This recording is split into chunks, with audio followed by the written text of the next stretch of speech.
स्कंद पुराण, लड्डू प्रिय, गणेश और कुसुमेश्वर, मार्कंडेश्वर, ब्रह्मानी देवी, ब्रह्माश्वर, यज्ञव्यापी, रूपकुंड, अनंगेश्वर और सोमेश्वर का महात्मा है। सनत कुमार जी कहते हैं, देवता लड्डुओं से विघ्नराज गणेश जी की पूजा करके तब से वहां गणेश जी का लड्डू प्रिय नामक प्रसिद्ध है। जो भक्तिपूर्वक विघ्नराज गणेश जी की पूजा करता है वो कभी विघ्न का सामना नहीं करना पड़ता।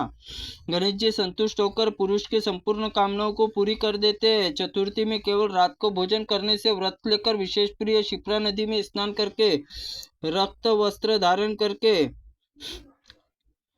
लाल चंदन के जल मंत्र उच्चारण करके गणेश जी को स्नान करवाए और फिर लाल चंदन से अनुलेपन करके लाल फूलों से उनकी पूजा करे। धूप और उत्तम गंध नैवेद्य लड्डुओं का भोग लगाए। जो ऐसा करता है मृत्यु के पश्चात शिवधाम को जाता है।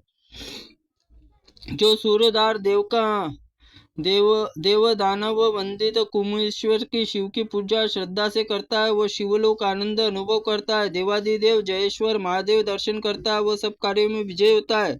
अंत में शिवलोक जाता है। यदि मनुष्य शिवद्वार में शिवलिंग अर्चन करे तो विमान द्वारा दिव्य लोक को जाता है, गणपति पद प्राप्त करता है। पूर्व काल में महामुनि मार्कंड जी यहाँ पर बड़ी भारी तपस्या, वहाँ भगवान शंकर दर्शन करके सब वाजपेय यज्ञ का फल पाता है। सभी पापों से शुद्ध होकर दीर्घायु होता है। हंस वाहिनी ब्रह्मानी देवी स्थित वह माँ स्थान अवंतीपुरी में बहुत उत्तम माना गया है और वे भक्तों की आशा पूर्ण करते हैं। जैसे माता अपने पुत्र का पालन करते है उसी प्रकार भक्तों का पालन करती है।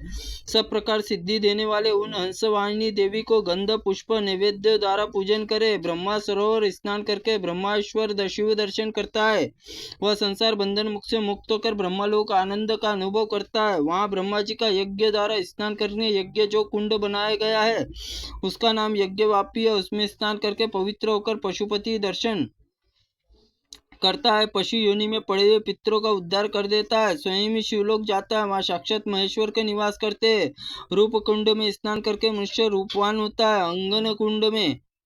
अनग कुंड में स्नान करके अगन कामदेव को पूजित करके अंगनेश्वर महादेव की पूजा करके मनोवांछित कामना प्राप्त करता है। मरने के बाद शिवधाम जाता है। जो पूजन करी कुंड में नहाकर भगवान शिव विश्वरूप का पूजन करता है सब पापों से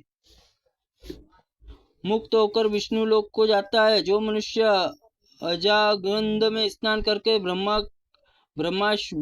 ब्रहेश्वर शिव दर्शन करता है वह ब्रह्म हत्या के समान पापों से तत्काल नष्ट हो जाता है। चक्र तीर्थ में स्नान करके चक्र स्वामी की पूजा करता है वह इस समय पृथ्वी पर चक्रवर्ती राजा होकर विविध पूर्वक स्नान कर सिद्धेश्वर का दर्शन करता है वह इच्छानुसार चलने वाले विमान का रुद्रलोक जाता है। जो मनुष्य सोमवती स्नान करके सोमेश्वर का शिव का दर्शन करता है चंद्र के समान निर्मल होकर चंद्रलोक में आनंद भोगता है। व्यास जी ने पूछा, भगवान सोमवती तीर्थ में सोमेश्वर लिंग प्राकट हुआ किस प्रकार हुआ, इसका यथार्थ रूप सुनना चाहता हूँ। सनत कुमार जी निकले, व्यास सुनो। त्रुटिपूर्ण वाक्य के लिए भगवंत आप हमें क्षमा करे। स्कंद पुराणाय नमः। ओम शिव पुराणाय नमः। शिव।